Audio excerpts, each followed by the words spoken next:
Adam O'Brien, a frantic game. What'd you make of it? Ah, it was good. Really proud of him. Yeah.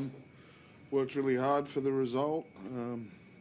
They're a team that move you around a lot, which takes a bit of energy out of you. So I was really pleased with the second half. The start, obviously, you take the tries out of it, but we went 16 from 16 sets, I think, and only the one penalty. So it's pretty disciplined performance, really.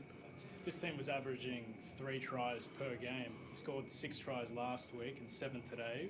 Do you feel like the attack is finally clicking? I did today, yeah.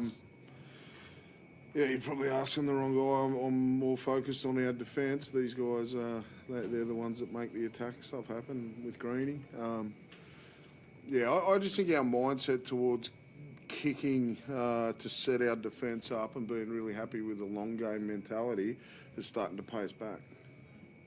And after the loss to Cronulla and the disappointment of that, you skipped forward to 2 weeks, you're now back in control of your own destiny. Was that the biggest thing to come out of today? Yeah, we obviously the disappointment of that game down there. We knew all the results were going to be important, and a few fell our way yesterday. But the biggest result was our games. We need to make sure that we take care of this one first and foremost, and then we'll prepare for Dolphins next week. Well, speaking of the Dolphins, they put 40 on the Broncos yesterday. Another great attacking team. How do you feel you match up against them, and what do you need to do to beat them? Defend well. I just think the key to watching the games yesterday and then watching us today, just starting well. I know that we had the first try scored against us, but I felt like we were on top. It was a little bit against the run of play. I felt like we started really well, so that'll be the key for us, making sure that we prepare all week to get off to a good start. Adam, are you expecting Tyson and Kai both back next week? Yeah. How much of a boost did everyone get from the results yesterday when they sort of fell in your favour? Definitely, yeah. I think everyone in the team was watching both games. It's a nice feeling knowing that we're in control of our future. So prepare that way this week. Obviously review this game and then get excited for next week. Adam, all season you've been saying you'd wait until September to look at the points table. So I guess that philosophy has probably been improving, right? I might have looked at it a couple of times last couple of weeks. Yeah, hopefully. Like I said, we've still got another one to go yet, so we're not there yet. I just want to stay pretty grounded on that point. Caleb, there was a pretty big crowd in here today, but next week's probably sure to be a sellout. Looking back to those 3 games at the end of last year that were sold out, what was that like for you as the players on the field? It was amazing. It was something that I probably hadn't felt since coming here in 2018. A lot of boys probably hadn't felt, and it definitely gave us a boost. We can feel it, we can hear it. No doubt there'll be 25 plus next week, which is exciting. How much of an advantage does that give you about that home crowd support? Having the Hunter behind you is huge. We're excited by that. We've got a job to do. We know what they want, what they expect, and we just need to prepare that way, really, and then worry about the result at the end of that game. But no doubt there's going to be a big support base, and it's exciting.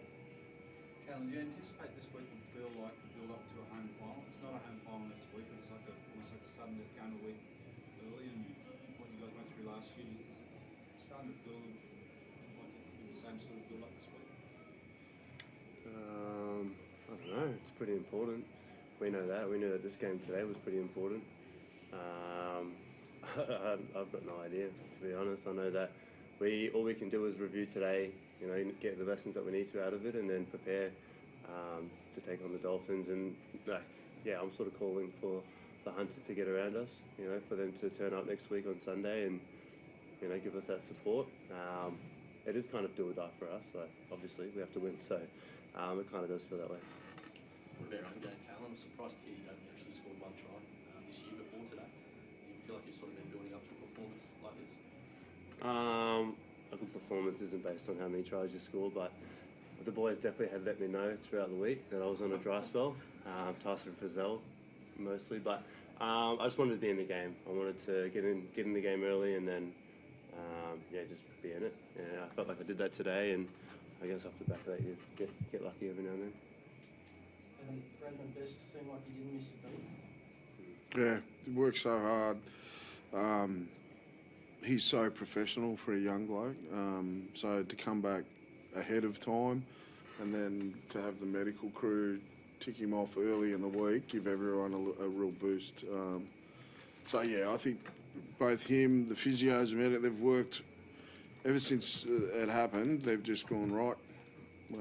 This is a process, and they've followed it to the nth degree, and got him back ahead of schedule. And he repaid us with a good performance too. And I couldn't wait to get him off there at the end. I thought these conditions and just thought, yeah, if we can get ourselves in a pretty good spot on the scoreboard, I'll get him off. But he's wrapped in there to be back playing, back with his teammates.